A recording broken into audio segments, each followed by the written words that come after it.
Hey everybody, it's Claire Reynolds, CEO at the Crisis Center of Tampa Bay, and I am here for the April edition of the Crisis Center newsletter. Now, April is a time of lots of things that we recognize across our nation. It is Child Abuse Prevention Awareness Month. It is Volunteer Appreciation Month. Here at the Crisis Center, we celebrate Sexual Assault Awareness Month, and we are filming this newsletter piece actually in our exam room. When a rape victim is brought in for a rape exam and they are ages 13 and above, they don't go to area hospitals, they come here to our facility. They come right here to this full service exam room. When an individual comes to see us 24 hours a day, 7 days a week, and they may come with law enforcement, with a family member, a friend, or if they just come by themselves, they're going to be provided with the utmost services and supports for one of the most traumatic things that somebody could experience. When you come to us, the first person you're going to meet is an advocate. This confidential, privileged person is strictly your support mechanism if you have been sexually assaulted here in Hillsborough County. That means that they're here to be the shoulder that you can cry on. They're the ones that you can scream at because you're so incredibly angry. They're the one to help answer your questions and help you problem solve some very basic needs all the way to very complex needs. And they're going to be able to stay with you no matter how long the process is until we get you to your place of help, hope, and healing. You're also going to be greeted by one of our nurse examiners. These nurse examiners are specially trained. They are SANE certified, which is sexual assault nurse examiners, and they are certified by the state of Florida to be able to provide that important medical exam that is necessary in order for us to provide evidence. Located right here next to my left hand is one of the things that we utilize. This is called a colposcope. This colposcope allows us to take very detailed internal pictures so that we can capture as much evidence as possible. Any evidence that we collect goes in this collection kit right here. This is the actual, what we would know as the rape kit.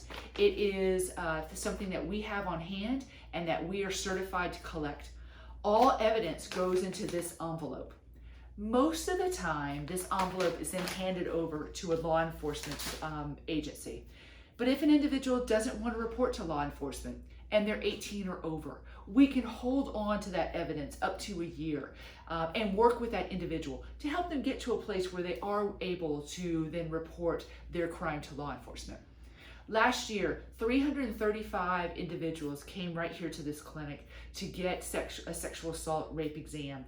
Of that, about 243 of them were reported to law enforcement, and of that 243, only 11 went to a jury trial. We know that those numbers are incredibly low. And even though we have amazing partnerships with our state attorney's office, with our court system, this is a very long process that happens. The other thing we know is that only 1 in 3 victims of sexual assault ever come forward for a rape exam, ever come forward to tell their story. And we want everyone in the community to know that regardless of whether you report it to law enforcement, this is one of those times when you should not face your crisis alone, when you should reach out, ask for help and support. It starts with a very simple number, call 211, let us know what has happened to you, we can get you in for an exam. We can do that physical rape exam up to 120 hours after a rape has occurred. But let's say it's been 120 days or 120 months. It doesn't matter. We're here to be able to provide you with that advocacy support that you probably will need in the days, weeks, and months after such an unbelievable event. So for those of you that are watching right now, thank you. And remember, no one in our community has to face crisis alone, and certainly not anybody who has been sexually assaulted. So next time you see or you're here at the Crisis Center or you know of a sexual assault advocate or a nurse examiner, please wish them a great month. This is amazing work that they do, and we are so proud to be a part of that work here at the Crisis Center of Tampa Bay. Thanks. Have a great April. See ya.